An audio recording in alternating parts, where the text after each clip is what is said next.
Assalamualaikum warahmatullahi wabarakatuh. Perkenalkan, nama saya Adelia Vinenasari dengan NIM 701240223. Baik, di sini nih saya akan menjelaskan Assalamualaikum warahmatullahi wabarakatuh. Perkenalkan, nama saya Adelia Vinenasari dengan NIM 701240223.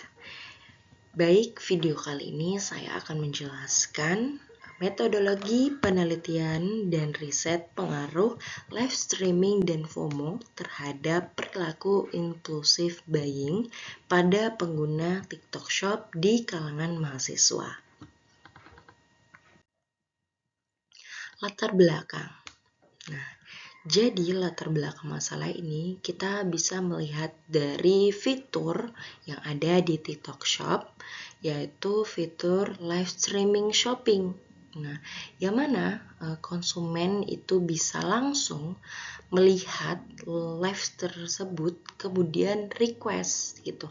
Misalkan ini penjualan dalam penjualan baju. Jadi mahasiswa membuka keranjang tersebut, kemudian bertanya, "Kak, spill dong keranjang nomor sekian." Kemudian penjual itu memberikan contoh atau try on di dalam live tersebut.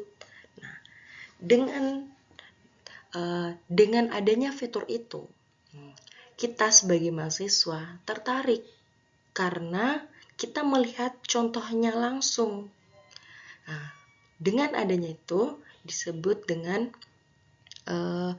FOMO karena kita tuh takut kita ketinggalan zaman, gak ngikutin tren-tren yang sekarang gitu. Dengan itu kita langsung spontan untuk check out. Itu disebut dengan impulsive buying.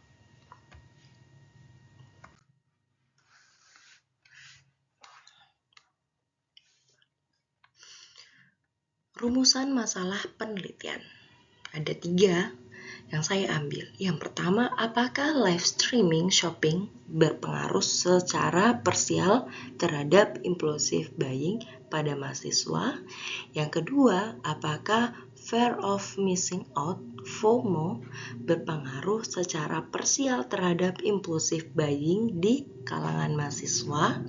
Yang ketiga, apakah live streaming shopping dan FOMO berpengaruh secara simultan terhadap impulsive buying di mahasiswa?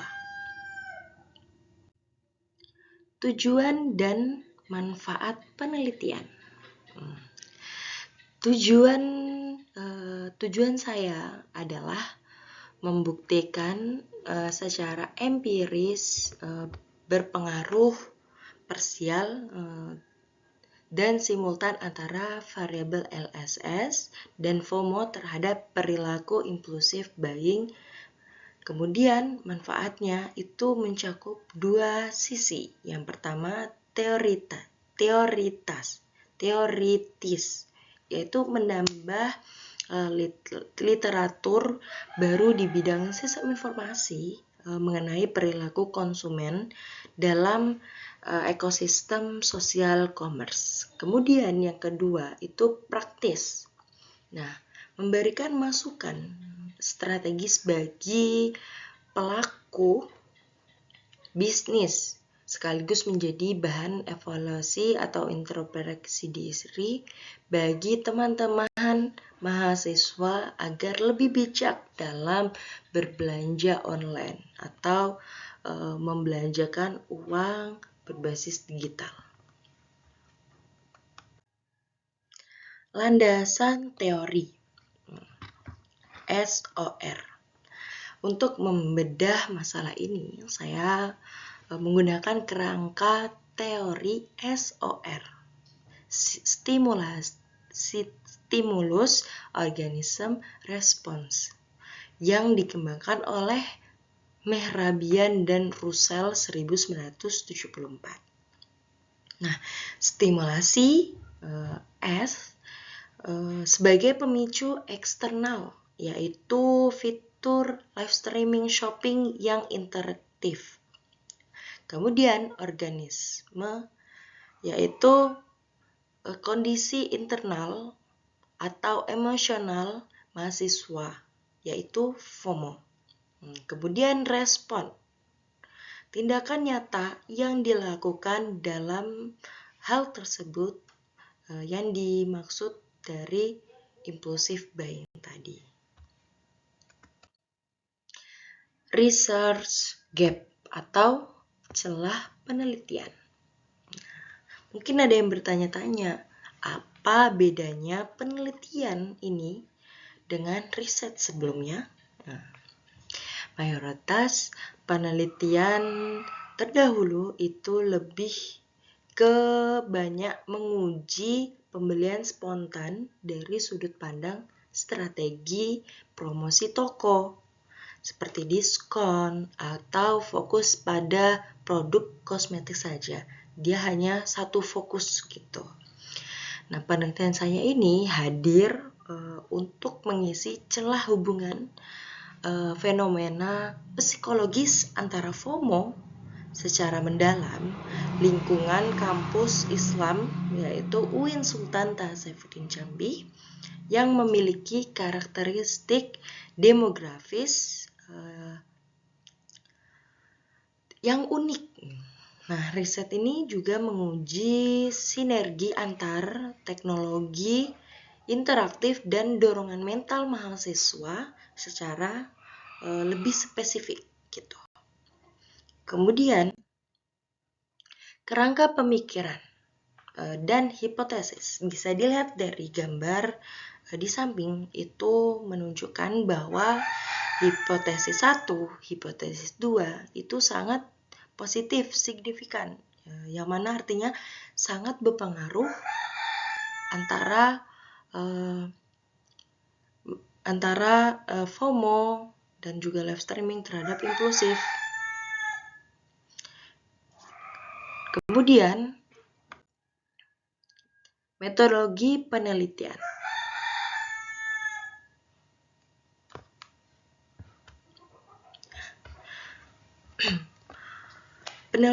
Penelitian ini menggunakan pendekatan kuantitatif dengan desain asosiatif kausal. Mengapa?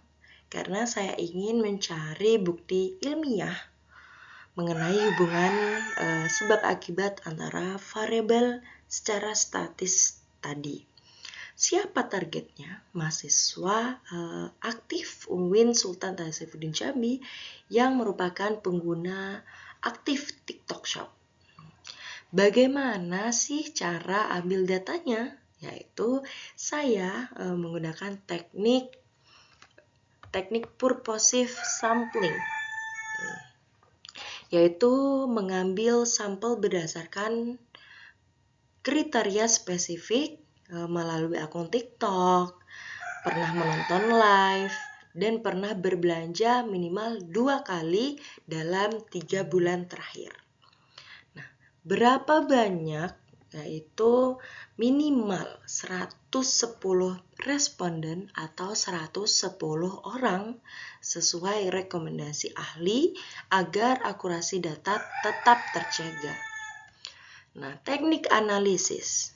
Data yang dikumpulkan nantinya itu akan diolah menggunakan analisis regresi linear berganda. Nah, teknik ini dipilih karena sangat tepat untuk mengukur berdasarkan pengaruh independen, LLS, dan juga FOMO terhadap variabel dependent impulsive buying secara bersama-sama dalam satu model bersamaan matematis. Uji model ada 4 tahapan.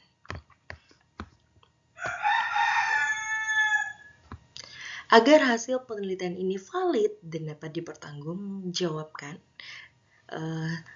saya mengambil atau 4 melalui pengujian, yaitu yang pertama uji instrumen,